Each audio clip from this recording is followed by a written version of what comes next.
روزہ تقویٰ پیدا کرنے کے لیے روزے کی حالت میں کسی قسم کا کوئی گناہ نہ کرے، اور رمضان کے بعد جب آئے تو نماز تراویح کا اہتمام کرے، 1 گھنٹے کی نماز ہے، اور پورے حفاظ 1 گھنٹے میں تراویح ختم کرتے ہیں، محض لوگوں کی رعایت کرتے ہیں، 1 گھنٹہ کچھ قربانی کچھ مجاہدہ، اور جانتے ہو نماز تراویح رمضان ہی کی عبادت ہے۔ اگر تم نے اس سال ختم میں قرآن تراویح میں نہیں سنا تو پھر آپ کو آئندہ سال تک انتظار کرنا پڑے گا۔ یہ اجر و نیکیاں تراویح کی نہ رمضان کی رات میں ہی ملے گی۔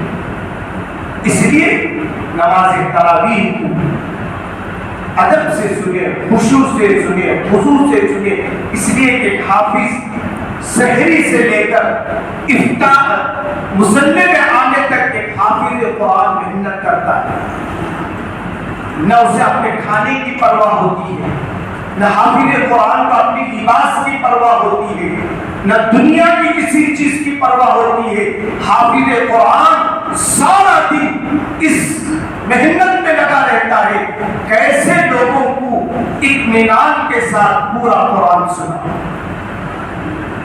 وہ تو اتنا مجاہدہ کرتا ہے، ہم 1 گھنٹہ کھڑے ہو کر تراویح نہ سنے تو بتاؤ ہم سے زیادہ بد نصیب کو۔ جانتے ہو سب سے زیادہ مجاہدہ رمضان میں حافظ قرآن کرتا ہے، وہ پیٹ بھر کر بھی نہیں کھاتا۔ کی بولو تراویح میں ڈکار آ گئی تو لوگ ہنستے ہیں، کیا حضرت مست کھانا کھاتے گا۔ کسی کی برائی بیان کرو، میں ہمیشہ کہتا ہوں حافظوں کی برائی بیان نہ کرو، وہ اللہ کے پسندیدہ ہے، اللہ نے ان کے سینوں کو قرآن کے لیے چنا ہے۔ وہ 2 لقمہ بھی کھاتے ہیں تو ڈر ڈر کے کھاتے ہیں کہیں تراویح میں ڈکار نہ آ جائے۔ کس کے لیے مجاہدہ برداشت کرتا ہے؟ ہمارے لیے مجاہدہ برداشت کرتا ہے۔ 1 ٹھنڈا پینے سے پورا رمضان حافظ قرآن ڈرتا ہے کہیں قرآن سنانے میں کوتاہی نہ ہو جائے۔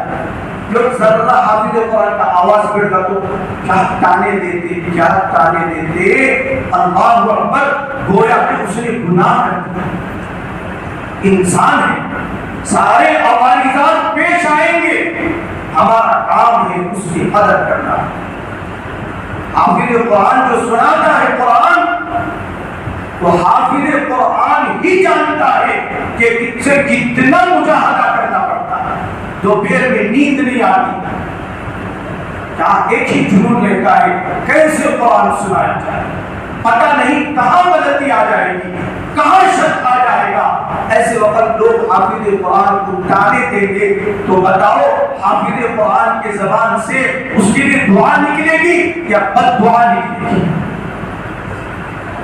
حافظ قرآن بڑا اللہ کا محترم بندہ ہوتا ہے، آپ اس کو کھلا نہیں سکتے ہیں، بنا نہیں سکتے ہیں، خدا را اپنے زبان کو ان کے لیے بند کر کے رکھو۔ جو حافظ قرآن کی غیبت کرتا ہے وہ بڑا گنہگار، کیونکہ اس کے پاس نجات کے لیے اللہ نے اس کے سینے میں قرآن رکھا ہے۔ حضرت مولانا عمر صاحب پالنپوری رحمۃ اللہ علیہ کی دعائیں سنے، حضرت دعا کرتے تھے، اے اللہ تو نے کسی کی مغفرت کے لیے سینے میں قرآن رکھا ہے، کسی کی مغفرت کے لیے تیرے نبی کا علم کو رکھا ہے، اے اللہ نہ ہمارے سینے میں قرآن ہے نہ ہمارے پاس علم نبوت ہے، ہم تجھ سے مغفرت مانگ چاہیں۔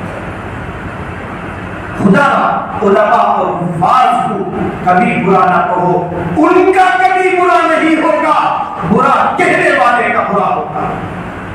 رمضان کے مہینے میں ایک حافظ قرآن کتنی محنت کے ساتھ شوق کے ساتھ تراویح سناتا ہے۔ ہمارا اخلاق تو یہ تھا اس کی تعریف کرتے تاکہ وہ بہتر سے بہتر انداز میں اللہ کے کلام کو سنا سکے۔ اللہ عز و جل سے دعا ہے اللہ تعالی ہمیں آنے والی رمضان کی قدر دانی کی توفیق عطا فرمائے۔ اللہ اگر آخری رمضان ہے تو اسے اللہ مغفرت والا رمضان ہے، اللہ اگر اور بھی رمضان ہمارے لیے مقدر فرماتا ہے تو اللہ اسے ہمارے لیے جہنم سے آزادی کا رمضان بنائے۔